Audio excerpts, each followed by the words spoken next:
Yeah, 5th of June 2012, as a early morning, I was working in the factory. My job was to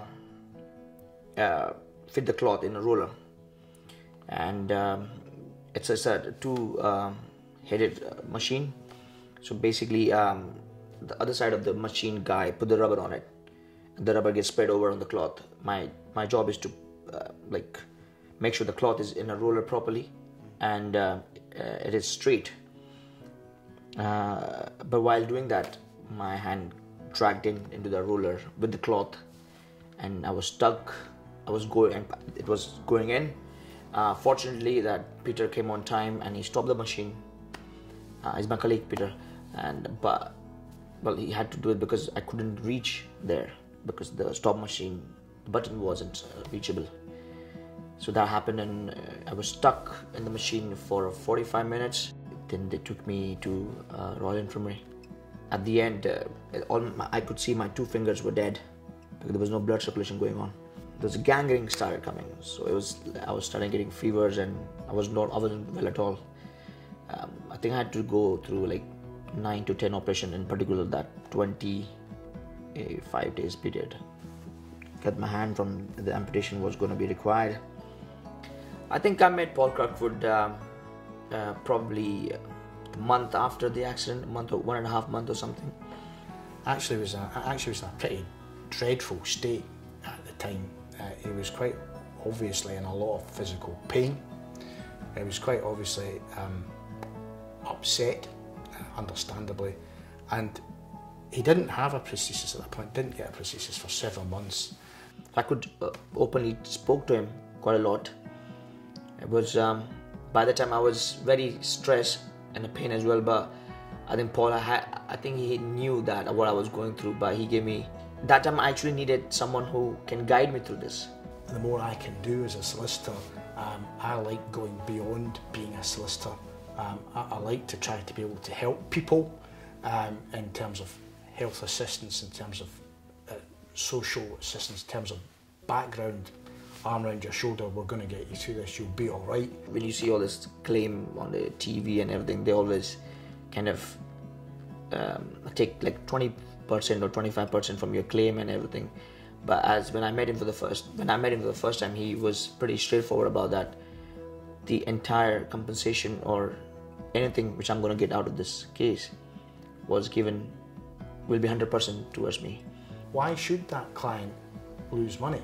And in particular, why should that client lose money when they're going to need that money to provide for them in the future for care? Paul was the one who kind of come up with the Michelangelo hand, which is right now, I would say, one of the top 2 or 3 hands. I think it's top 1. I think is the hand in the world.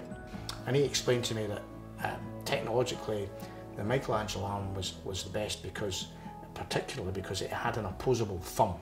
In my mood also, like, you know, I did start feeling good about myself, that this is good, this is going somewhere in the right direction. And that's what we did about the prosthetic hand to get the best hand in the market.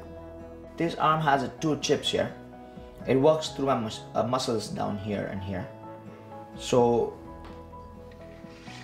it just, when you give your brain that you want to open hand, so my muscles get stressed here, and that's where the electrode which are here, they do the open bed, and muscles who are here, they do the closed bed.